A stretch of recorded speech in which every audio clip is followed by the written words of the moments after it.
प्रेरितहरूका काम अध्याय 10। पत्रुस र कर्नेलियस। कैसरियामा कर्नेलियस नाउँका एकजना मानिस थिए जो इटालिया भन्ने पल्टनका एक कप्तान थिए। तिनी ईश्वर भक्त थिए र तिनी र तिनको सारा परिवारले परमेश्वरको भय मान्थे। तिनले मानिसहरूलाई उदारताका साथ दान दिई परमेश्वरलाई सधैँ प्रार्थना गर्थे। तिनले दिउँसो 3 बजेतिर दर्शनमा स्पष्ट रूपले परमेश्वरका एउटा स्वर्गदूत आफूतर्फ आएर यसो भनिरहेका सुने, कर्नेलियस। भयभीत भएर तिनले उनलाई नियालेर हेरे र भने, प्रभु भन्नुहोस्। अनि उनले तिनलाई भने, तिम्रा प्रार्थना र गरिबहरूलाई दिएका दान सम्झनाको रूपमा परमेश्वरको सामने पुगेका छन्। अब मानिसहरूलाई योप्पामा पठाऊ र पत्रुस भनिने सिमोनलाई बोलाई पठाऊ। तिनी चर्मकार सिमोन कहाँ बसेका छन्, जसको घर समुद्रको किनारमा छ। जब तिनीसँग बोल्ने स्वर्गदूत बिदा भए, तब तिनले आफ्ना नोकरहरू मध्ये 2 जना र निरन्तर तिनको सेवा टहल गर्ने 1 जना भक्त सिपाहीलाई बोलाए र तिनीहरूलाई सबै कुरा बताएर योप्पामा पठाए। पत्रुसको दर्शन। भोलिपल्ट तिनीहरू आफ्नो यात्रामा त्यस सहरको नजिक आइपुग्दा दिउँसो 12 बजेतिर पत्रुस चाहिँ प्रार्थना गर्न घरको कौसीमा उक्ले। तिनी भोकाए र तिनले केही खाने मन गरे, तर अरूहरूले भोजन तयार गरिरहेको बेला तिनी ध्यान मग्न भए। तिनले स्वर्ग उग्रेको र त्यहाँबाट चारै कुनामा बाँधिएको तन्ना जस्तो केही पृथ्वीतिर झरिरहेको देखे। त्यस तन्नामा पृथ्वीका सबै किसिमको 4 खुट्टे जनावर र घस्रने प्राणी र आकाशका चराचुङ्गीहरू थिए। तब तिनले एउटा आवाज सुने, ए पत्रुस, उठ र मारेर खाऊ। तर पत्रुसले भने, होइन प्रभु, किनभने मैले कहिले केही अपवित्र वा अशुद्ध थोक खाएको छैन। त्यो आवाज फेरि दोस्रो पल्ट तिनले सुने, परमेश्वरले जे शुद्ध गर्नु भएको छ त्यसलाई तिमी अपवित्र नठान। 3 पल्टसम्म यस्तो भयो र तुरुन्तै त्यो तन्ना स्वर्गतिर लगियो। जब पत्रुस आफूले देखेको यो दर्शनको अर्थ के होला भनेर मनमा नै अन्योलमा परेका थिए, त्यति नै बेला कर्नेलियसले पठाएका मानिसहरू सिमोनको घर खोज्दै ढोका अगाडि खडा भए। पत्रुस भनिने सिमोन यहाँ बसेका छन् कि भनी उच्च स्वरमा सोधे। जब पत्रुस दर्शनको विषयमा विचार गरिरहेका थिए, तब पवित्र आत्माले तिनलाई भन्नुभयो, हेर, 3 जना मानिसले तिमीलाई खोज्दै छन्। उठ र तल जाऊ र नहिचकिचाइकन तिनीहरूका साथ लाग, किनभने तिनीहरूलाई मैले पठाएको हुँ। तब पत्रुस ओर्ले र ती मानिसहरू कहाँ गएर भने, हेर, तिमीहरूले खोजेको मानिस मै हुँ। तिमीहरू यहाँ आएको कारण के हो? तिनीहरूले भने, 1 जना कप्तान कर्नेलियस, जो सोझा र परमेश्वरसँग डराउने र सारा यहुदी जातिबाट सम्मान पाएका व्यक्ति हुनुहुन्छ, तपाईलाई उहाँको घरमा बोलाई पठाउने र तपाईबाट सन्देश सुन्नु भनी एउटा पवित्र स्वर्गदूतबाट उहाँलाई आदेश मिलेको छ। तब तिनले तिनीहरूलाई भित्र बोलाएर तिनीहरूको सत्कार गरे। कर्नेलियसको घरमा पत्रुस।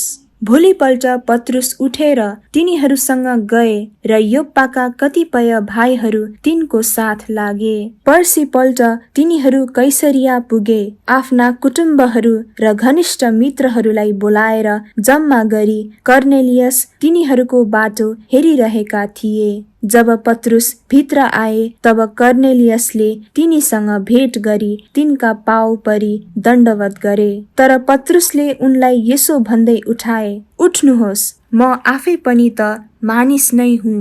तब तिनी उनीसँग कुरा गर्दै घरभित्र गए र त्यहाँ तिनले धेरै जना जम्मा भएका भेट्टाए। तब पत्रुसले तिनीहरूलाई भने, अरू जातिसँग संगत गर्नु अथवा तिनीहरूलाई भेटघाट गर्नु एक यहुदीको लागि कति अनुचित हो भन्ने कुरा तपाईहरूलाई थाहै छ।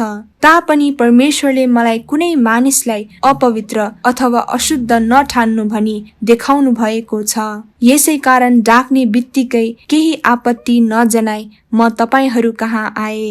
तपाईहरूले मलाई किन डाक्नु भयो अब भन्नुहोस्। तब कर्नेलियसले भने, 4 दिन अघि प्राय यही समय घरमा म 3 बजेको प्रार्थना गरिरहेको थिएँ। तब चहकिलो पोसाक पहिरेका एकजना मानिस मेरो सामुन्ने खडा भए र भने, कर्नेलियस, परमेश्वरको सामुन्ने तिम्रो प्रार्थनाको सुनाइ भएको छ र तिमीले गरिबहरूलाई दिएका दानको सम्झना भएको छ। यसकारण योप्पामा मान्छे पठाएर पत्रुस भनिने सिमोनलाई बोलाइ पठाऊ। तिनी समुद्रको किनारमा चर्मकार सिमोनको घरमा बसेका छन्। तब मैले तुरुन्तै तपाईँ कहाँ मानिस पठाएँ र तपाईँ कृपापूर्वक आउनुभयो। अब प्रभुबाट तपाईलाई आज्ञा भएका सबै कुराहरू सुन्न हामी सबै परमेश्वरको सामुन्ने यहाँ उपस्थित छौँ। तब पत्रुसले बोल्न थाले, साँच्ची नै म देख्दछु कि परमेश्वरले पक्षपात गर्नुहुन्न, तर हरेक जातिमा जो उहाँसँग डराउँछ र उचित काम गर्छ त्यो उहाँको सामुन्ने ग्रहण योग्य हुन्छ। परमेश्वरले इजरायलीहरूलाई पठाउनु भएको सन्देश अर्थात् ख्रिस्टद्वारा प्रचार गरिएको शान्तिको सुसमाचार तपाईहरूलाई थाहा छ। यूहन्नाले प्रचार गरेको बप्तिस्मा पछि गालिलदेखि सुरु गरेर सारा यहुदिया भरि प्रचार गरिएको वचन यही हो कि परमेश्वरले नासरतका येशूलाई पवित्र आत्मा र शक्तिले अभिषेक गर्नुभयो। उहाँ सुकर्म गर्दै दियाबलसबाट पेलिएकाहरूलाई निको पार्दै हिँड्नुभयो, किनकि परमेश्वर उहाँको साथमा हुनुहुन्थ्यो।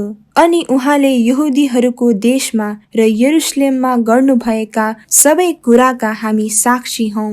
उहाँलाई तिनीहरूले काठमा झुन्ड्याएर पनि मारे। उहाँलाई नै परमेश्वरले तेस्रो दिनमा जीवित पारी उठाउनु भयो र उहाँलाई प्रकट गराउनु भयो। सबै मानिसलाई होइन, तर हामी जसलाई परमेश्वरले साक्षीको रूपमा छान्नु भयो र उहाँ मृतकबाट जीवित हुनु भएपछि हामीले उहाँसँग खानपान गर्यौं। उहाँले हामीलाई जनतामा प्रचार गर्न र उहाँ जीवित र मृतकहरूका न्यायकर्ता हुनलाई परमेश्वरद्वारा नियुक्त हुनुभएको व्यक्ति हुनुहुन्छ भन्ने गवाही दिनलाई आज्ञा गर्नु भएको छ।